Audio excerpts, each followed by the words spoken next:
Nous sommes en train d'installer l'exposition Safari Safarix, qui va être inaugurée le 30 mars prochain et qui traite de la fiction artistique de manière générale, de la façon dont en fait,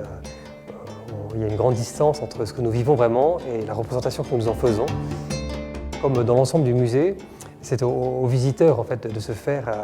son opinion sur ce qu'ils voient et de déjouer les pièges à visiteurs qui sont répartis un peu partout dans les salles. De manière générale, dans l'exposition, à travers tous ces travaux d'artistes qui s'échelonnent sur pratiquement 3 siècles, puisque ça va du milieu du XIXe siècle à nos jours, on voit évoluer l'image de l'Afrique chez les artistes, l'image de l'Afrique et aussi évoluer la relation qu'ils font de leur rapport à l'animal,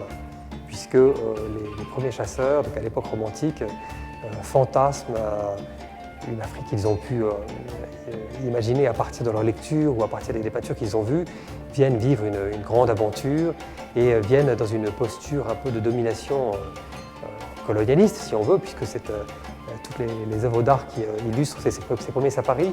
sont clairement dans la glorification de l'homme occidental sur le monde sauvage, évidemment sur le continent africain. Et petit à petit, évidemment, cette